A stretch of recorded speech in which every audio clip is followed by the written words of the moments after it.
Estudio sobre la cobertura ministerial, la revelación y la fe. Bien, estamos listos. Vamos a comenzar con la enseñanza para esta oportunidad. El tema que vamos a estudiar es la revelación y la fe. Quiero, a manera de introducción, retomar la definición que establecimos en la enseñanza anterior acerca de lo que es cobertura, para que podamos entender la razón del por qué tenemos que estudiar acerca de este tema, la revelación y la fe. En la enseñanza anterior, cuando establecimos la definición de cobertura, dijimos que la cobertura es la extensión de la actividad creadora de Dios en virtud de su revelación para que por ella tengamos la autoridad o la autorización para establecer lo que Él ha determinado que nosotros establezcamos.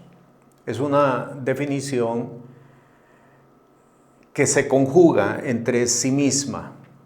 No es una definición nominal, es una definición que nos establece una guía de acción.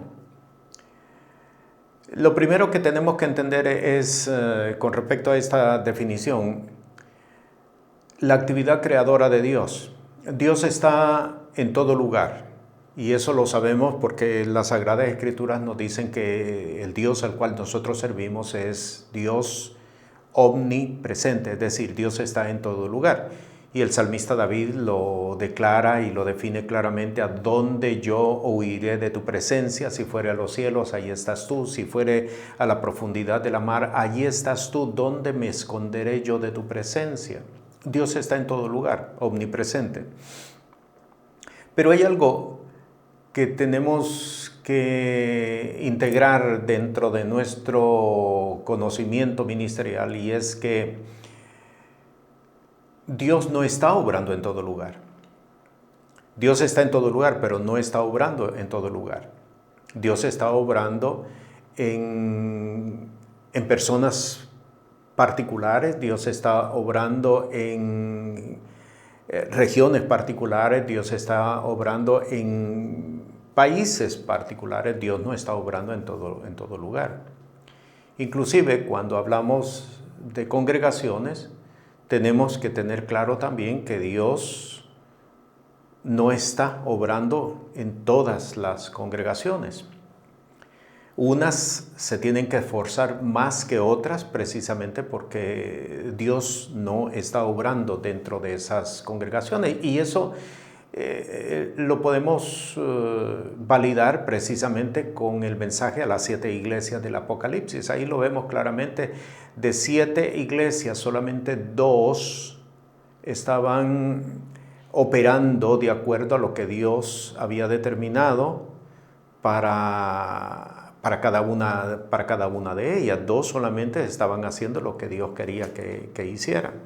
Las otras 5 lo hicieron en un momento determinado. Precisamente por esa razón el Señor la llama a arrepentimiento para que vuelvan nuevamente a su condición original. Así es que Dios no está obrando en todo lugar. La cobertura tiene que ver con estar en el lugar donde Dios está obrando. Si no estamos ubicados donde Dios está obrando, no podemos decir que se ha activado sobre nosotros cobertura. Y esto es bien importante, porque la cobertura no solamente tiene que ver con estar bajo la autoridad de alguien o estar bajo la sujeción de alguien, como muchas veces se ha definido en los medios eclesiásticos. Se trata de saber estar en el lugar preciso donde Dios está obrando. Esto en cuanto a la obra creativa o a la obra creadora de Dios. el otro elemento que tenemos que tener claro es que tiene que haber, juntamente con la actividad creadora de Dios, tiene que haber revelación. No solamente actividad, sino que también revelación. ¿Por qué? Porque cuando Dios obra, es para establecer una revelación. Es para establecer una verdad en la persona, en la familia, en la generación, en la congregación, en la región donde Él está obrando. Hay una revelación. Así que tenemos dos elementos: actividad creadora de Dios, por una parte, pero también revelación de parte de Dios. En Deuteronomio capítulo 29, verso 29, lo vemos claramente.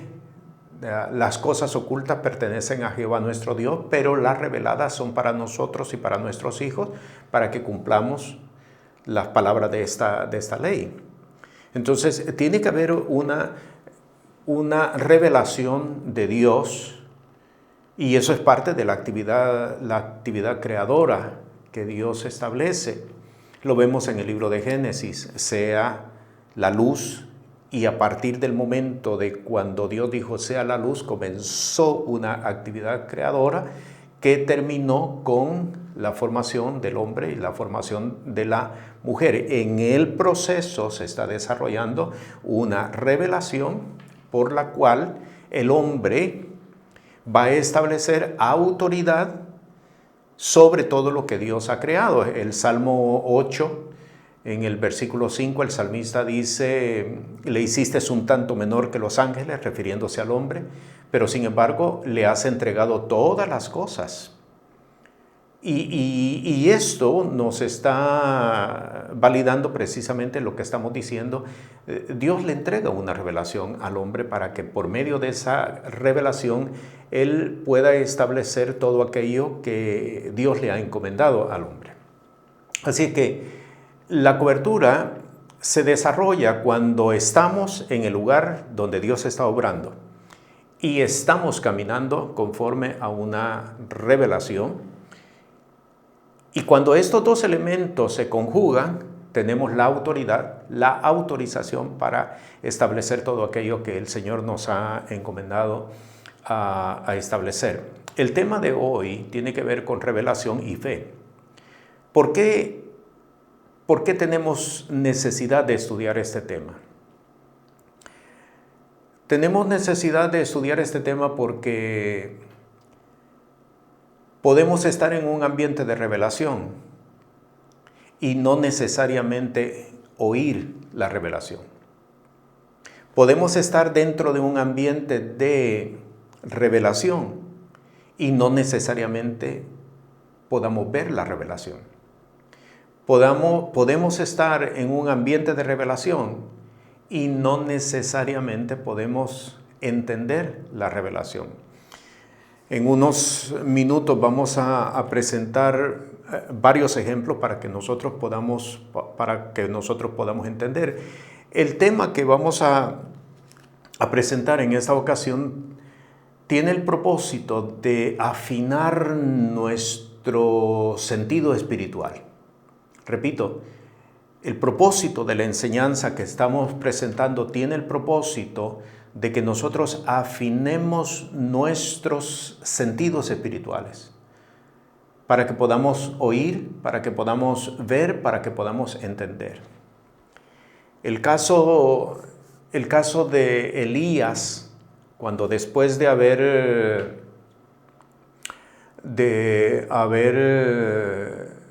degollado a los 400 sacerdotes de Baal y huye por causa de las palabras de Jezabel, cuando se encuentra en la cueva, dice la palabra de que Dios provoca un terremoto, un fuego abrasador, pero Dios no estaba en estos elementos, que eran hasta cierto punto la forma como Elías había conocido y entendido a Dios.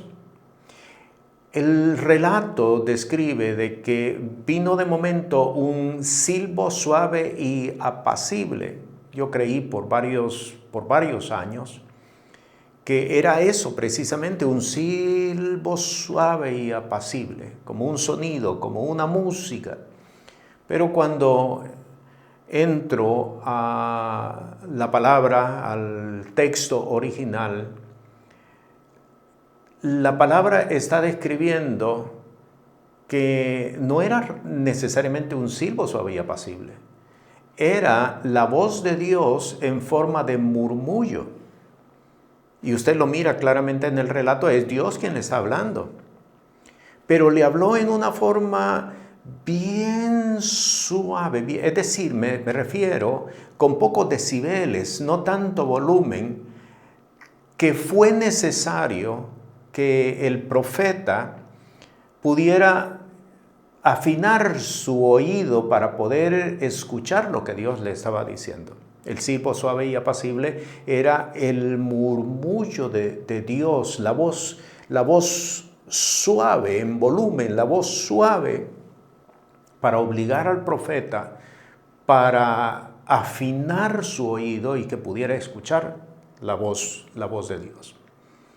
Podemos estar en ambientes de revelación y no necesariamente oír la revelación. Podemos estar en ambientes de revelación y no necesariamente ver la revelación. Podemos estar en ambientes de revelación y no necesariamente entender la revelación. El propósito de esta enseñanza es que nosotros podamos afinar nuestros sentidos espirituales para que podamos aprovechar al 100% nuestra estadía en los ambientes de revelación. Porque lastimosamente, y digo lastimosamente porque realmente es una lástima que hombres y mujeres que han estado en ambientes de revelación, al final no hayan aprovechado y se hayan perdido. Estoy pensando precisamente en una expresión que solamente aparece en el Evangelio de Mateo. La expresión es la que dice: allí será el lloro y el crujir de dientes.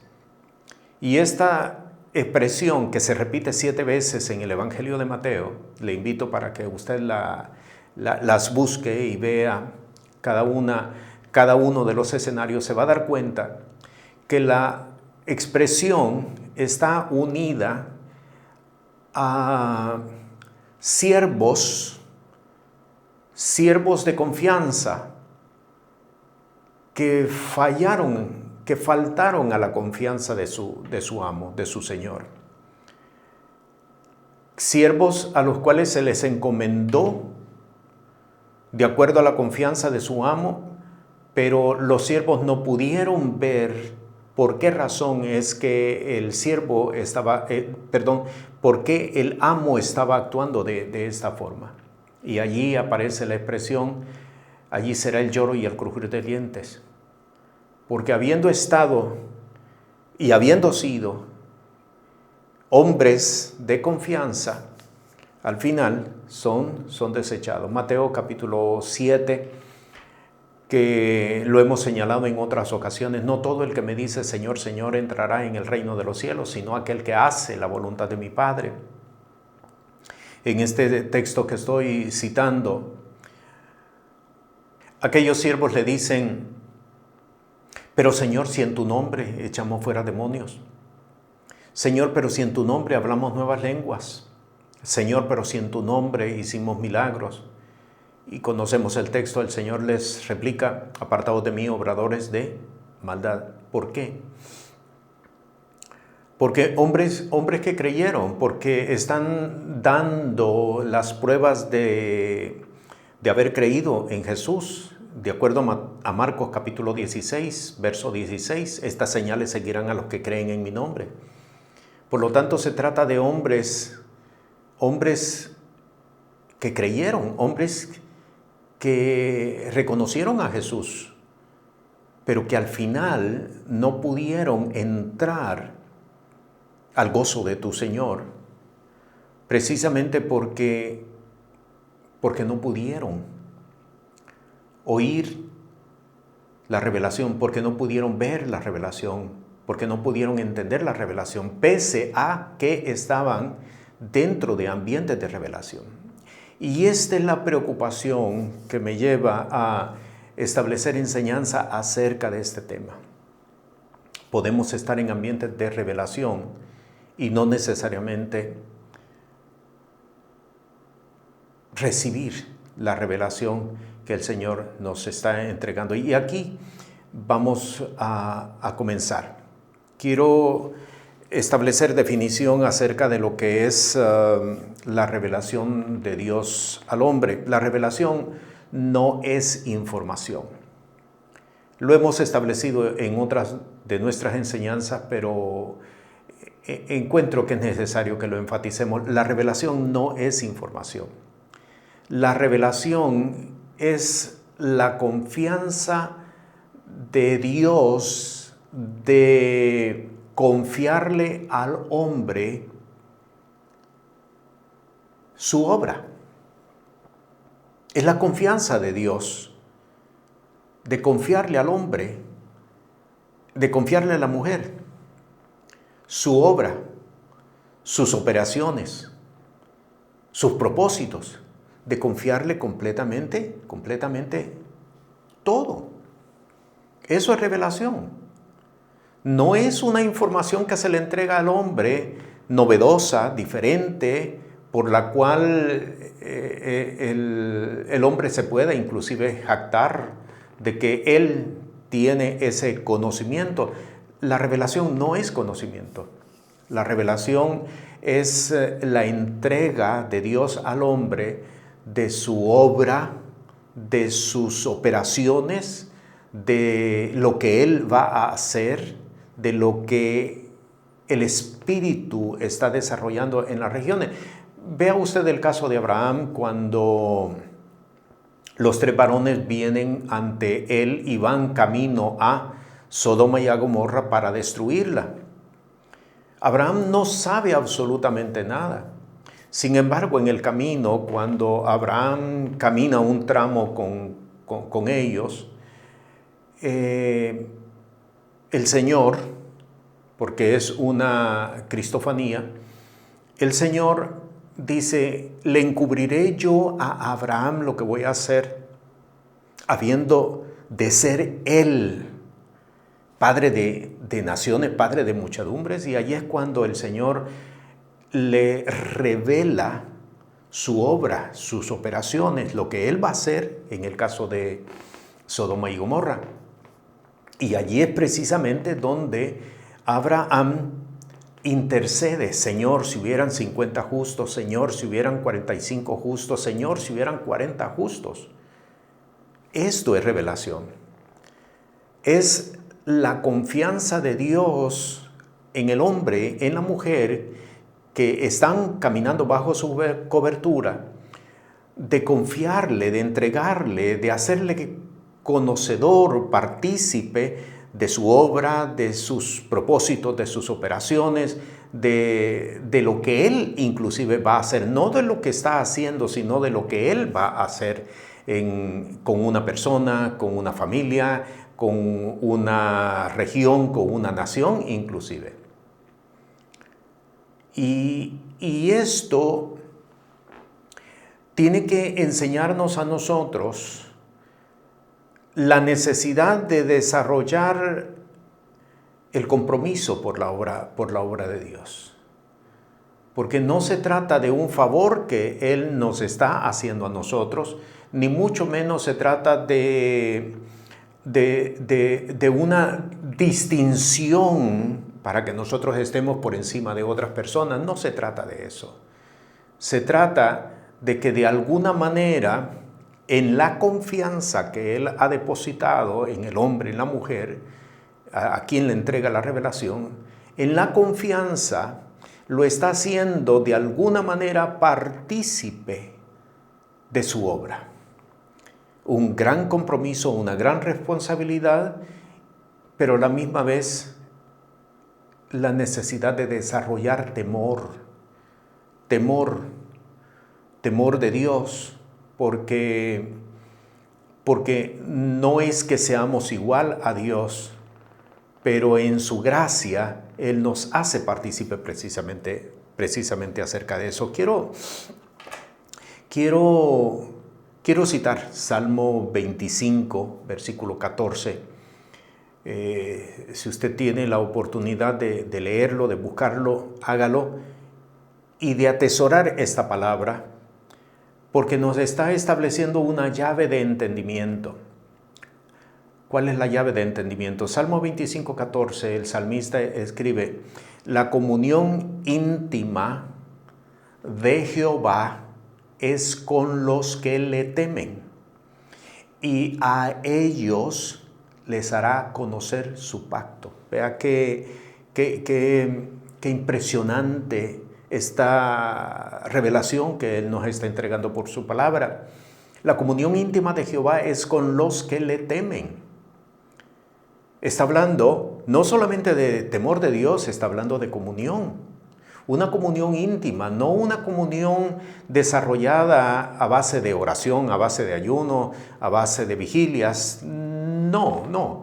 Es una relación basada, fundamentada en la confianza depositada en el hombre, en la mujer. En la confianza de que el hombre sabrá responder correctamente, en la confianza de que la mujer sabrá corresponder correctamente a lo que el Señor le está confiando, que sabrá ser confidente, pero que sabrá ser también temeroso, porque lo que le está entregando en sus manos es sumamente valioso y tiene que aprender a cuidarlo. La comunión íntima es una relación que se establece. Usted va al Antiguo Testamento y lee, por ejemplo, el caso de Enoc con Dios. Caminó Enoc y Dios se lo llevó. Y fue considerado amigo de Dios. La misma declaración se da también sobre de Noé, hombre perfecto, amigo de Dios.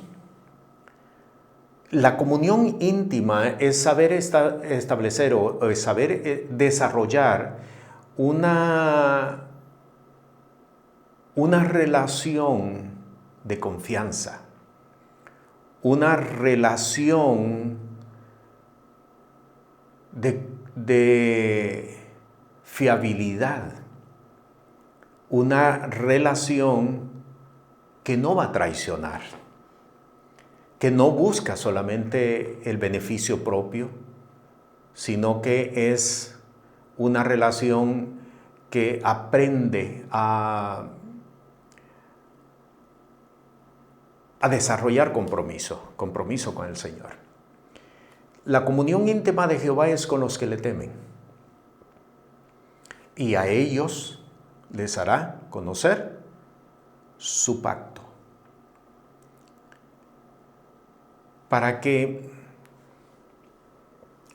si estamos dentro de ambientes de revelación, podamos oír, afinar nuestro oído y oír perfectamente la revelación que el Señor está entregando, para que podamos ver, para que podamos entender lo que el Señor está haciendo.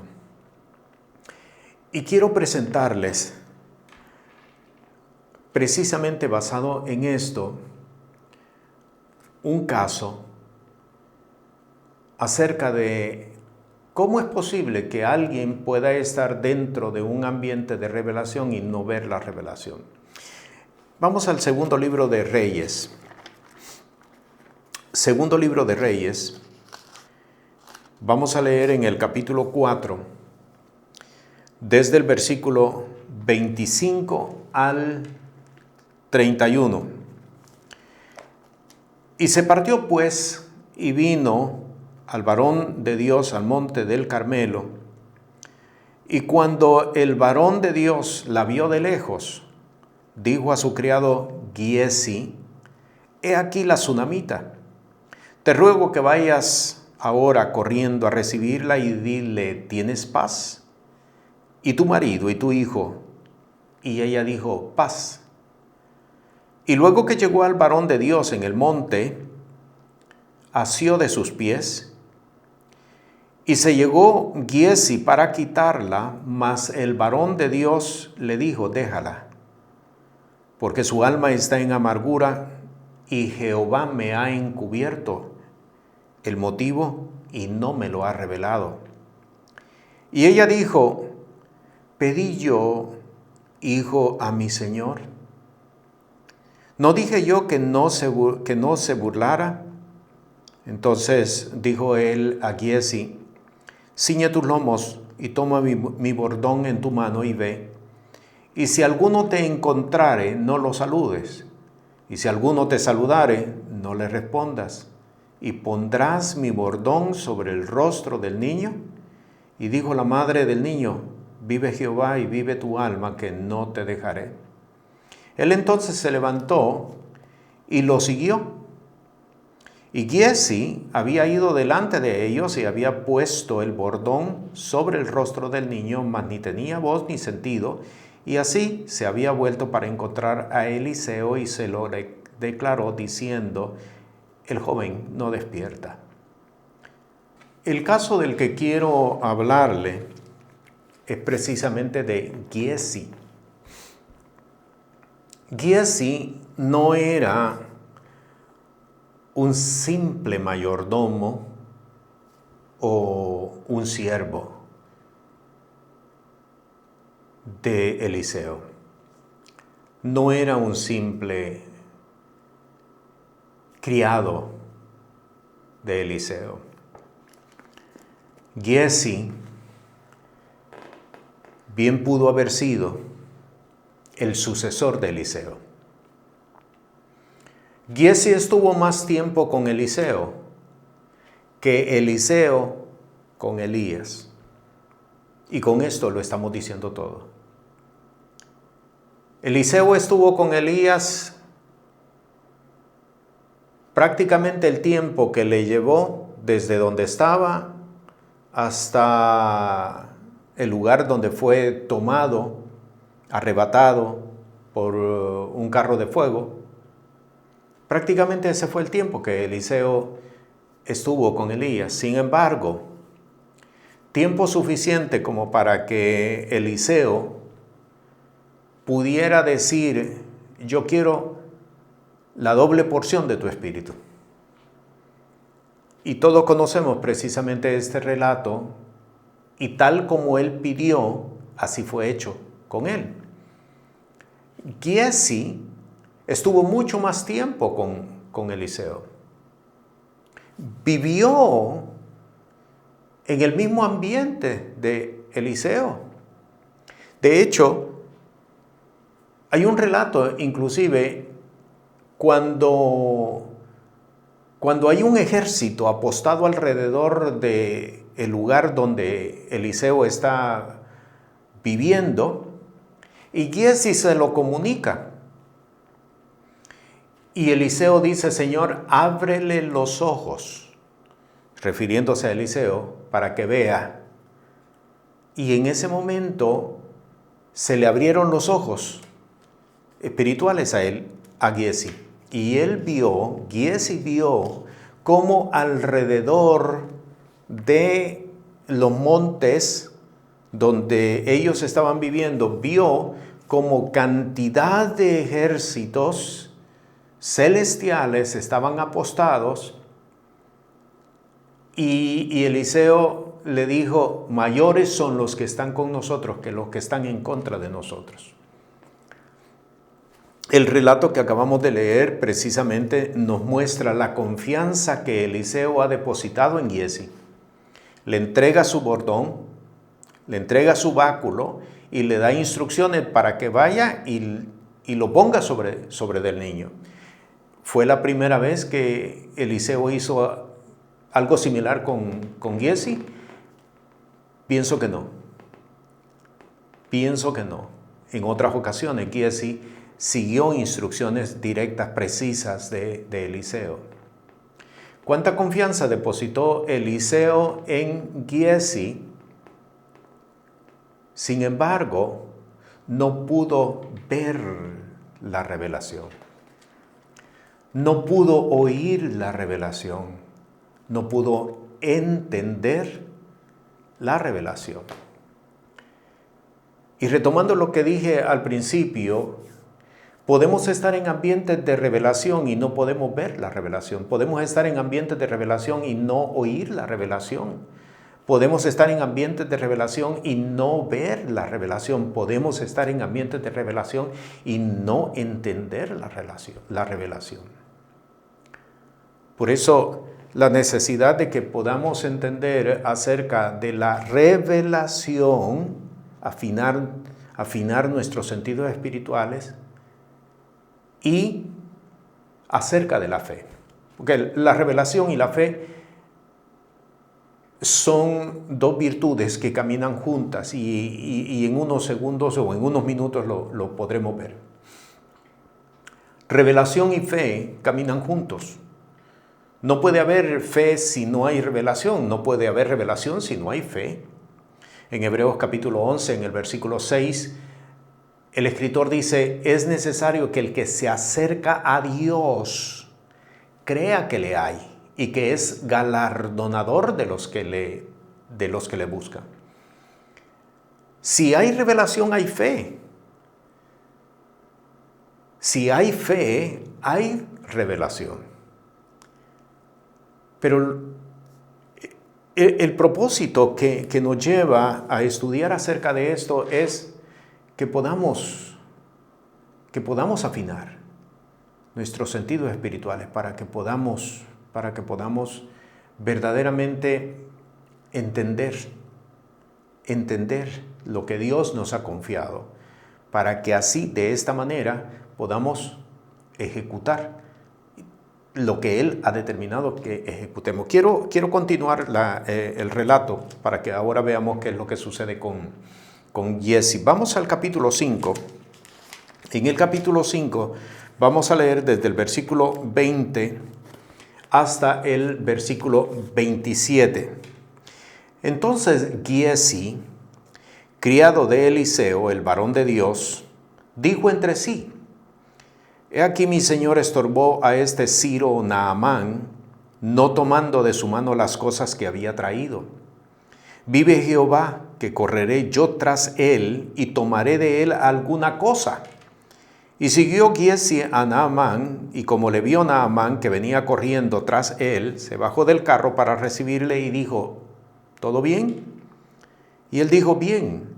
Mi señor me envía a decir, he aquí vinieron a mí en esta hora del monte de Efraín 2 jóvenes de los hijos de los profetas. Te ruego que les des un talento de plata y sendas mudas de vestidos. Y Naamán dijo, te ruego que tomes 2 talentos. Y él le obligó y ató 2 talentos de plata en 2 sacos y 2 mudas de vestidos y los puso a cuesta a 2 de sus criados que lo llevasen delante de él. Y llegado que hubo a un lugar secreto, él, Giezi, lo tomó de mano de ellos y lo guardó en casa. Luego mandó a los hombres que se fuesen, y él entró y se puso delante de su señor, y Eliseo, vea bien, y Eliseo le dijo, ¿de dónde viene Giezi? Y él dijo, tu siervo no ha ido a ninguna parte. Él entonces le dijo, ¿no fue también mi corazón cuando el hombre volvió de su carro a recibirte? Es tiempo de tomar plata y de tomar vestidos, olivares, viñas, ovejas, bueyes, siervos y siervas. La lepra de Naamán se te pegará a ti y a tu simiente para siempre. Y salió de delante de él leproso, blanco como la nieve. Podemos estar en ambientes de revelación y no ver la revelación. El caso de Giezi, pudiendo haber sido el sucesor de Eliseo, terminó siendo un leproso. Y no solamente él, sino que afectó a toda su descendencia. Leprosos. Fueron leprosos de por vida, toda su descendencia. Pudiendo haber sido el sucesor de un hombre que había recibido la doble porción del espíritu de Elías, terminó siendo leproso. ¿Cómo es posible que muchas veces no podamos ver lo que Dios está haciendo? Cuando Giezi decidió ir en pos de Naamán, no estaba pensando solamente en sí mismo. Recuerde algo, la función de Giezi era el mayordomo. Así de que cuando Giezi decidió ir detrás de Naamán el sirio, no estaba pensando solamente en sí mismo. No es quizá el mismo caso de Acán en el libro de Josué. No es el mismo caso. Porque Acán vio, codició y lo llevó para su tienda y lo escondió. Si bien es cierto, Giezi está escondiendo las cosas, no está pensando necesariamente en sí mismo. Giezi es el mayordomo. Giezi sabe cómo se mueve el ambiente. Eliseo es un profeta y él está acompañado de una escuela de profetas. Con Eliseo o a Eliseo llegan hombres que están siendo preparados para profetas. Un tiempo de mucha crisis, un tiempo de mucha escasez. Recuerde que en el tiempo de Elías recién acababa de pasar 3 años y medio de escasez por causa de que no llovió por 3 años y medio. Así que ellos están apenas saliendo de esa crisis. Giezi estaba pensando en la obra, pero estaba pensando en sus propios términos. Esto no es mío, esto es para la obra. Para los profetas o los hijos de los profetas que vengan con necesidades, cuando no tengamos nada que comer o nada que darles a ellos, esto que hoy yo he procurado va a ser precisamente para ellos mismos. No estoy pensando en mí mismo, estoy pensando en la obra. Pero vea la pregunta que Eliseo le hace a Giezi. ¿Es tiempo de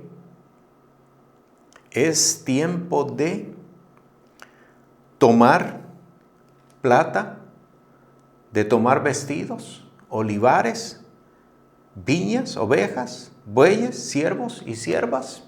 ¿Es tiempo de? Y aquí se nos añade un elemento adicional con respecto a la revelación, los tiempos, saber entender los tiempos en los cuales estamos caminando. Sabe que David fue precisamente preparado en los tiempos para que él pudiera medir, para que él pudiera ponderar, para que él pudiera ejecutar con sabiduría. David fue preparado para enfrentar con sus manos a osos y leones. ¿En qué tiempo está David? Estoy en el tiempo de enfrentarme ante osos y ante leones, y lo hago con mis manos. Fue movido y trasladado a otro tiempo. ¿En qué tiempo está David? Estoy en el tiempo de enfrentar Goliaths gigantes. Aquí no lo hago con mis manos, aquí lo hago con una honda y con piedras. Inmediatamente después de que pasa esa época, esa temporada, es movido. ¿En qué tiempo está David? Estoy en el tiempo de enfrentar a filisteos. Y ahora no lo hago con mis manos, no lo hago con una honda ni con piedras, ahora lo hago con espadas. El tiempo cambia porque es un proceso de preparación en David para constituirlo en un varón conforme al corazón de Dios. Mire los procesos por los que está pasando. Y ahora se enfrenta ante Saúl. Solamente que ahora no es ni con las manos, ni con una honda, ni con piedras, ni con espada, sencillamente huyendo, corriendo, escapando de él. Pero mire qué interesante, cuando él está en esta época, Saúl, persiguiéndolo, se mete a una cueva a pasar la noche. Y estaban tan cansados, no solamente Saúl, sino que todos ellos estaban tan cansados que todos sin excepción se durmieron. David, juntamente con su general, ingresa a la cueva y lo tiene frente a él y tiene su lanza. Justificación suficiente había como para que David lo matara. ¿Por qué? Porque lo estaba persiguiendo. Defensa propia. Justificación suficiente había. ¿Por qué? Porque ya para ese tiempo había recibido promesa profética de que Dios le entregaba en sus manos a sus enemigos. Y el general que está acompañando a David se lo recuerda. Este es el día cuando Dios dijo: entregaré en tus manos a tus enemigos. Dos justificaciones como para poderlo haber matado en ese momento. Pero David, que estaba siendo preparado para caminar conforme al corazón de Dios, para estar en cobertura, aquí lo estamos viendo, para caminar en cobertura o bajo cobertura, recuerda que Dios le había confiado algo. La revelación de Dios: no tocarás al ungido de Jehová. Y se retiró. Conocemos el relato. Se retiró, no lo mató. ¿Sabe lo que le costó a David el no haber matado a Saúl en ese momento? Le costó 40 años de persecución. Porque Saúl reinó por 40 años, David reinó por 40 años a continuación de Saúl. Así es que observe usted, 40 años perseguido por Saúl, 40 años de su reinado, ahí suman 80 años. Si David tenía un promedio de 17 años cuando se presenta ante Saúl y se enfrenta ante Goliat, tenemos una suma total de 97 años. De esos 97 años, solamente 40 años fueron de reinado. Vea usted el porcentaje, 40 de 97. Y esto le valió a él la declaración de Dios, la promesa de Dios: no faltará varón que se siente en el trono de David. ¿Por qué? ¿Por qué? Porque supo oír la revelación, porque supo ver la revelación, porque la supo entender la revelación. Por eso, cuando llegamos al Evangelio de Mateo y comenzamos el Evangelio, Jesús, hijo de David.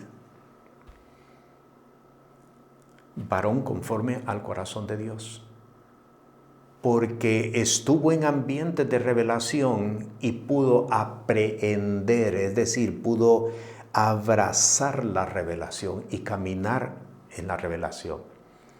El haber aprehendido la revelación y haber caminado en la revelación le valió de que él caminó bajo la cobertura de Dios. Por eso él escribe: el que habita al abrigo del Altísimo morará bajo la sombra del Omnipotente. Caminar bajo la cobertura de Dios. ¿Entiende lo necesario que es que afinemos nuestro oído para que podamos oír, para que podamos ver, para que podamos entender la revelación? Es sumamente necesario que nosotros lo podamos hacer, porque de lo contrario podemos salirnos. Es bien fácil salirse de la cobertura. Es bien fácil desviar el camino. Es bien fácil salirse de la ruta. Eso lo mira claramente en el mensaje a la iglesia de Éfeso, en Apocalipsis en el capítulo 2. Yo sé tus obras, yo sé tu arduo trabajo, yo sé todo lo que tú has hecho, yo sé cómo tú has pesado a los que se dicen ser apóstoles y no lo son. No tiene problemas doctrinales, todo está bien. Sin embargo, has abandonado tu primer amor.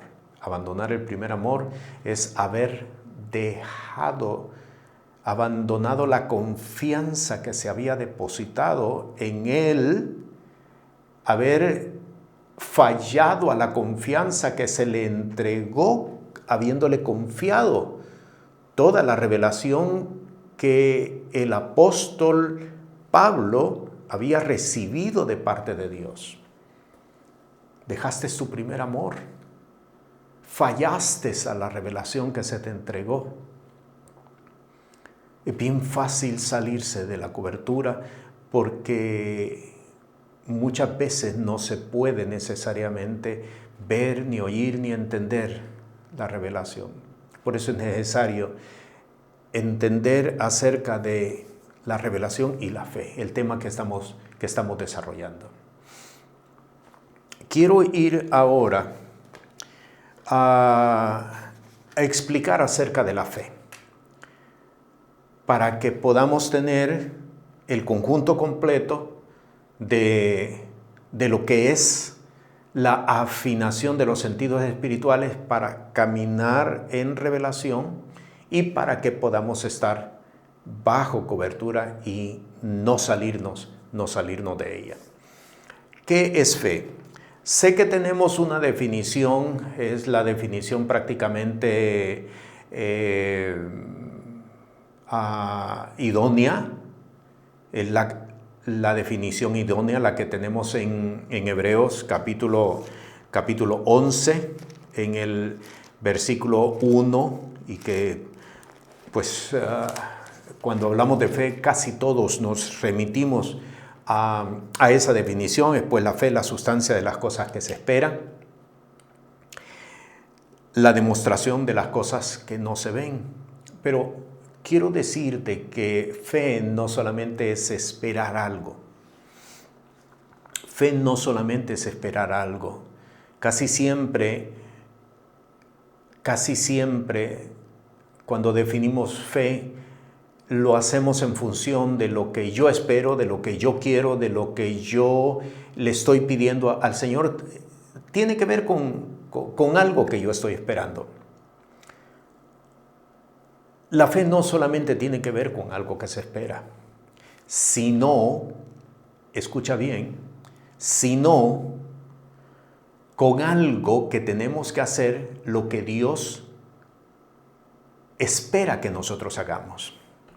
Repito, la fe no solamente tiene que ver con lo que nosotros estamos esperando, sino, sobre todo, con lo que Dios espera que nosotros hagamos. Vamos a la epístola del apóstol Pablo a los romanos. Hay un texto aquí que quiero citar para que podamos entender más ampliamente lo que estamos estableciendo en este momento. En el capítulo 10, quiero que leamos en el versículo 5, básicamente el versículo 5. Usted puede leer el capítulo completo posteriormente, pero el versículo 5 me ayuda a establecer precisamente la base, el fundamento para que podamos entender este punto. La fe no es solamente esperar, la fe es hacer lo que Dios espera que nosotros hagamos. Vea lo que dice el versículo 5. Porque Moisés describe la justicia que es por la ley, que el hombre que hiciere estas cosas vivirá por ellas. Lo voy a leer una vez más. Moisés describe la justicia que es por la ley. Oiga bien, la justicia que es por la ley. Que el hombre que hiciere estas cosas vivirá por ellas. La justicia que es por la ley. ¿En qué consiste la justicia que es por la fe? Voy de nuevo, porque la mayoría pienso que no están muy acostumbrados a esto de la justicia que es por la fe. Vamos de nuevo. El versículo 5 nos está hablando de la justicia que es por la ley. ¿En qué consiste la justicia que es por la ley? El que hiciere estas cosas vivirá por ellas. ¿En qué consiste la justicia que es por la fe? Y casi siempre cuando tratamos de explicar la justicia que es por la fe, por lo general decimos, no hay que hacer nada. No hay que hacer nada, es sencillamente creer. Es sencillamente creer. Y yo pregunto, y tratemos de explicar, de responder, yo pregunto, ¿cuál de las dos? Estamos hablando de la justicia que es por la ley y la justicia que es por la fe. ¿Cuál de las dos es mayor? ¿Cuál de las dos es más completa? ¿La justicia que es por la ley o la justicia que es por la fe? ¿Cuál de las dos es mayor? Y yo tengo que decirle, la justicia que es por la fe es mayor, es más sublime, es más completa. Porque si la justicia que es por la ley hubiera sido mayor que, ¿para qué iba a surgir una segunda justicia que fuera menor? Si la justicia que es por la ley hubiera sido completa, ¿por qué o qué necesidad habría de haber presentado una justicia que es menor? Así es de que a todas luces, la justicia que es por la fe es mayor que la justicia que es por la ley. Es mayor. Ahora, si es mayor, la demanda de la justicia que es por la fe es mayor que la demanda de la justicia que es por la ley. Creo que lo estamos entendiendo. Lo estamos entendiendo muy bien. Si la justicia que es por la fe es mayor y más completa que la justicia que es por la ley, la demanda entonces de la justicia que es por la fe es mucho mayor que la demanda de la justicia que es por la ley. Pero hemos dicho todo lo contrario. ¿Qué hay que hacer para cumplir con la justicia que es por la fe? Y hemos dicho nada. Que creer, en todo caso, creer. pero no tenemos que hacer nada. Y aquí es donde estamos errados. La justicia que es por la ley, el que hiciere estas cosas, vivirá por ellas. Por lo tanto, entonces, la justicia que es por la fe, tiene demandas de hacer lo que Dios espera que nosotros hagamos. No lo que Dios nos pide que hagamos, sino lo que Él espera que hagamos, como si fuera una demanda mínima. Le voy a presentar un ejemplo. Esto está en el libro de Números, en el capítulo 25 en adelante.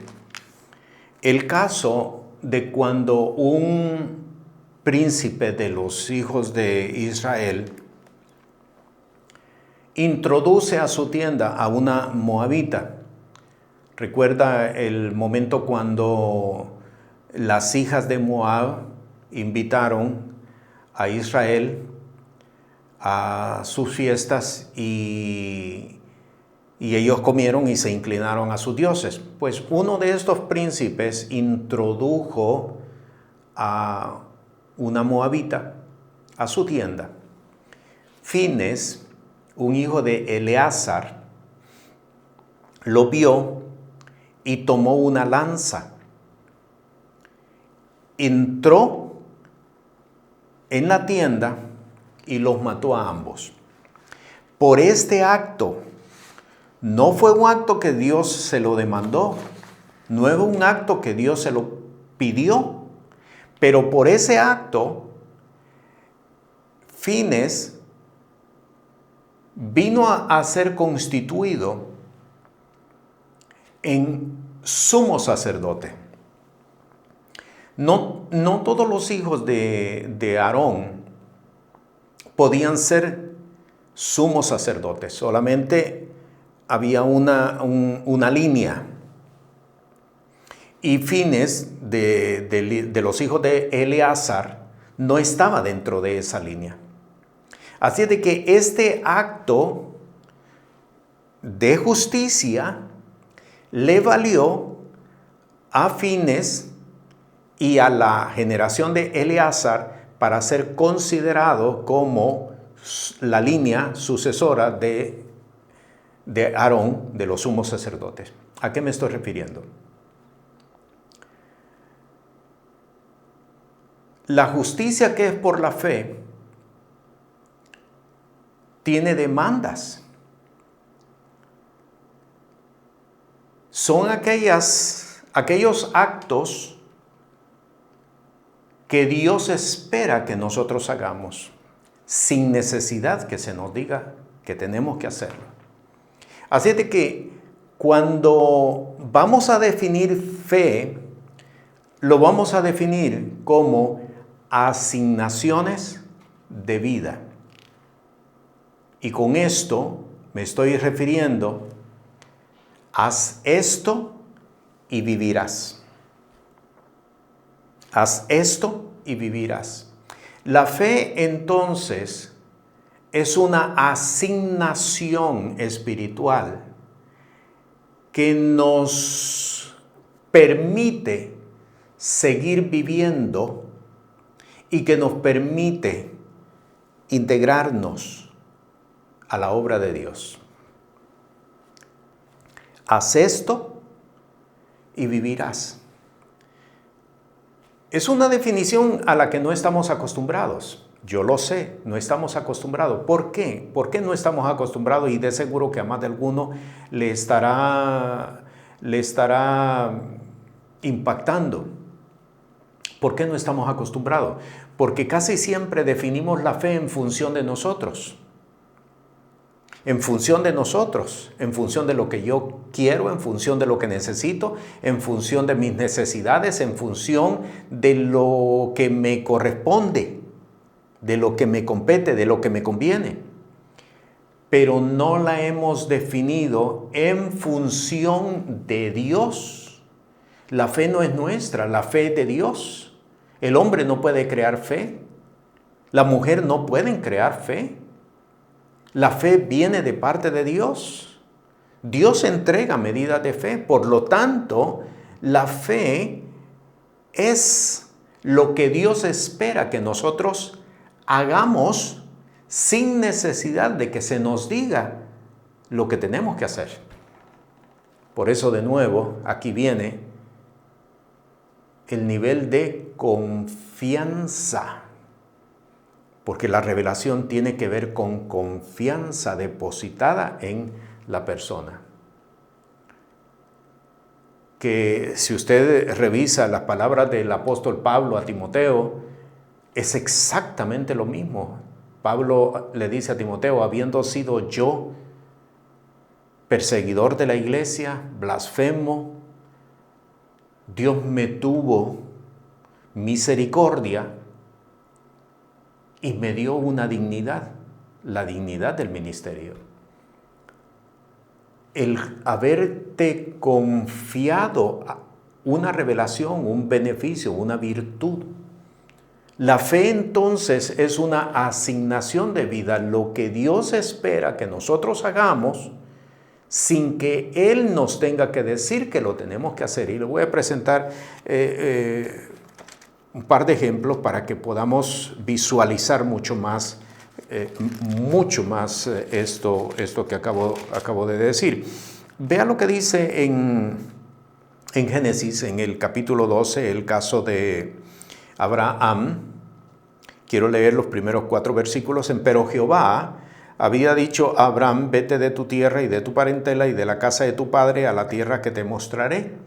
Y haré de ti una nación grande y te he de bendecir y engrandeceré tu nombre y serás bendición. Y bendeciré a los que te bendijeren y a los que te maldijeren maldeciré y serán benditas en ti todas las familias de la tierra. Y se fue Abraham como Jehová le dijo, y fue con él Lot, y era Abraham de edad de 75 años cuando salió de Harán. Aunque aquí está de por medio una demanda, y es una demanda directa, precisa, sobre de Abraham. En nuestros casos, es una instrucción que recibimos por el Espíritu. Es un depósito de revelación que recibimos en el Espíritu. No hay una voz audible.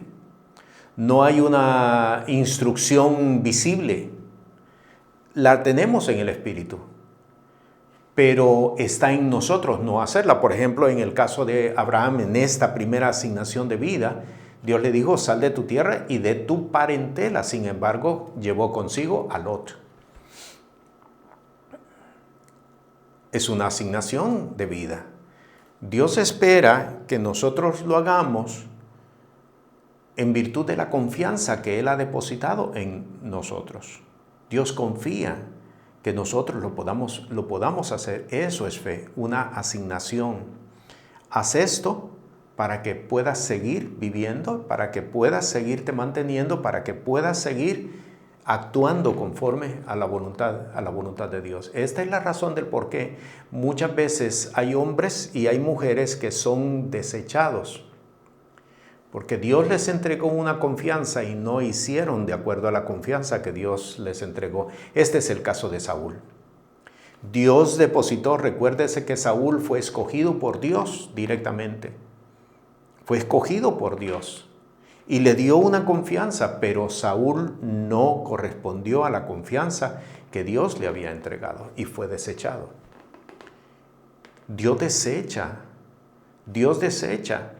a hombres y a mujeres cuando no son confiables. Dios las desecha. Y estoy recordando en este momento el caso de la maldición de la higuera. Marcos capítulo 11 dice claramente que no era tiempo de higos. Jesús sabía, conocía de las temporadas, conocía de las épocas. Si el texto dice que no era tiempo de higos, ¿por qué Jesús maldijo la higuera? ¿Hay injusticia en Dios entonces? Y la respuesta es no. Pero no correspondió a una confianza, y se lo explico. La higuera estaba plantada en la región de Betfagé. El versículo 1 se lo dice del capítulo 11. Estaba plantada en la región de Betfagé. ¿Sabe lo que significa Betfagé? Lugar de higos. El nombre del lugar había sido dada por la característica que los higos en ese lugar, las higueras en ese lugar, se habían comportado. Aunque no fuera temporada de higos, en ese lugar siempre las higueras daban higos.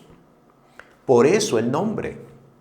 Jesús lo sabía, porque la maldijo entonces, porque estás plantada en un lugar y no estás haciendo honor al nombre de donde estás plantada.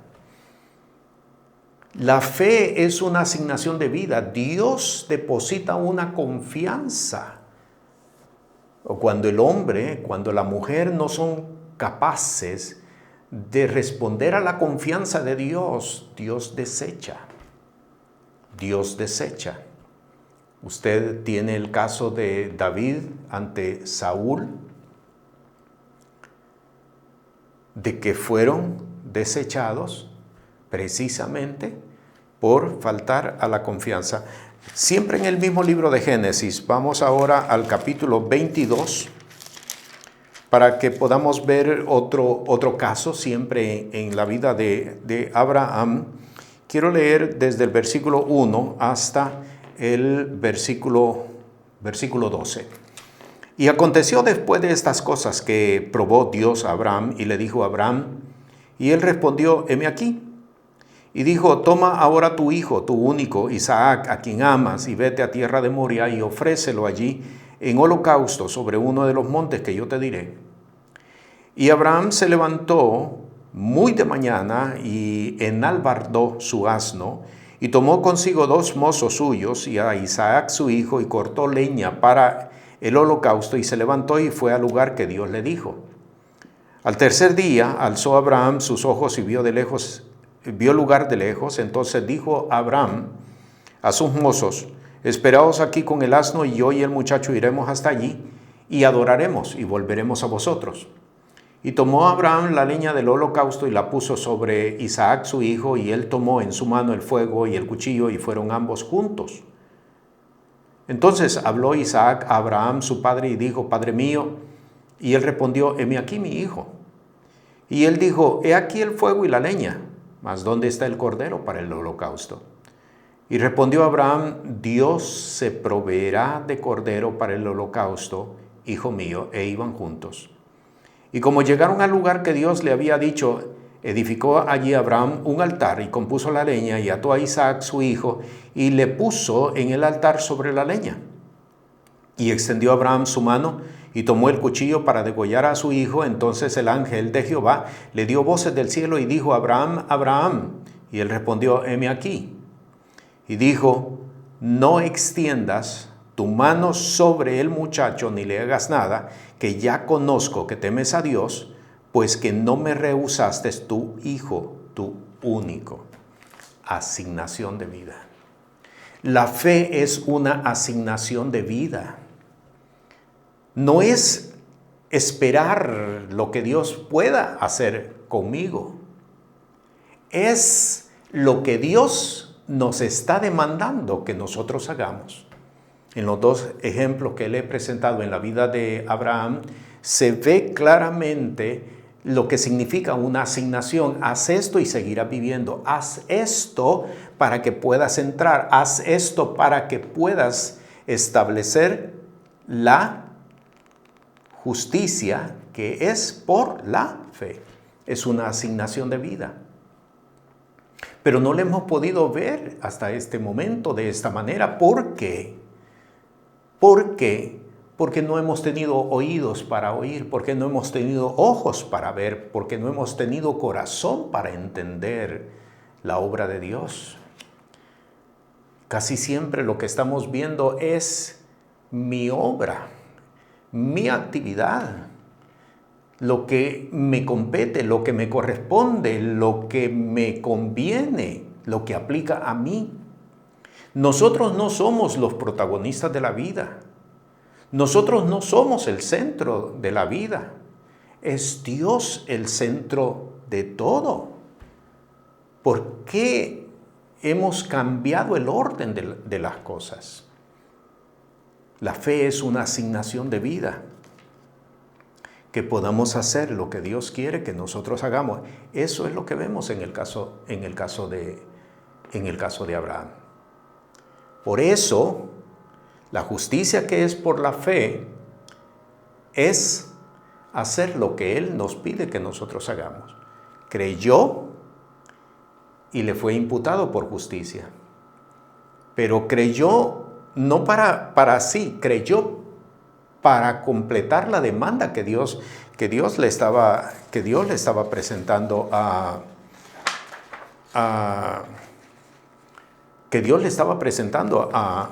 Abraham. Cuando nosotros podemos ver las cosas desde esta revelación, muchas cosas van a cambiar en nuestras vidas. Podremos entonces integrarnos en la obra de Dios y no estaremos pensando en nosotros mismos, sino en qué es lo que Dios me pide que yo haga. Es el caso de Saulo de Tarso cuando iba camino a Damasco. Usted conoce el relato. Saulo de Tarso le hizo 2 preguntas al Señor. La primera, ¿quién eres, Señor? Y la segunda, ¿qué quieres que yo haga? Ahí está, asignación de vida, eso es fe. ¿Qué quieres que yo haga? No es qué puedes hacer tú por mí, sino qué quieres que yo haga dentro de tu obra. ¿Qué quieres que yo establezca dentro de tu obra? Es completamente diferente a lo que hemos propuesto hasta este momento. Un último texto quiero que leamos aquí en Isaías, en el capítulo 44, versículo 26 hasta el versículo 28. Dice, voy a leer desde el 24 para que tengamos el mensaje completo. Así dice Jehová, tu Redentor y formador tuyo desde el vientre. Yo Jehová, que lo hago todo, que extiendo solo los cielos, que extiendo la tierra por mí mismo, que deshago las señales de los adivinos y enloquezco a los agoreros, que hago tornar atrás los sabios y desvanezco su sabiduría, que despierta la palabra de su siervo y cumple el consejo de sus mensajeros, que dice a Jerusalén serás habitada y en las ciudades de Judá reedificadas serán y sus ruinas levantaré.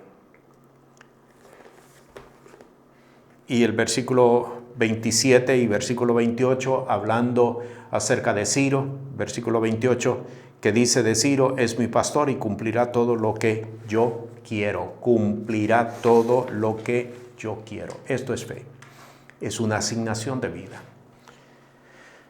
Tenemos entonces el panorama completo. Podemos estar en ambientes de revelación y no estar oyendo la revelación. Podemos estar en ambientes de revelación y no viendo la revelación. Podemos estar en ambientes de revelación y no entendiendo la revelación. Y esto es grave, porque podríamos terminar como el siervo malo y negligente. Allí será el lloro y el crujir de dientes. Podríamos terminar como Giezi, pudiendo haber sido, terminó siendo un leproso, él y su generación. Por eso, al llegar a este punto, cada uno de nosotros tenemos que ver, porque podríamos estar defraudando la confianza que el Señor depositó en nosotros. La confianza que Él nos dio, nos entregó, habiéndonos puesto en un lugar de revelación, pero no caminando conforme a la revelación. Y por lo tanto, no caminando bajo cobertura. Vea qué triste y lamentable todo lo que se puede estar produciendo y nosotros siendo arrastrados por los eventos, precisamente por no haber entendido dónde Dios nos ha puesto y la confianza que Él nos ha entregado a cada uno de nosotros.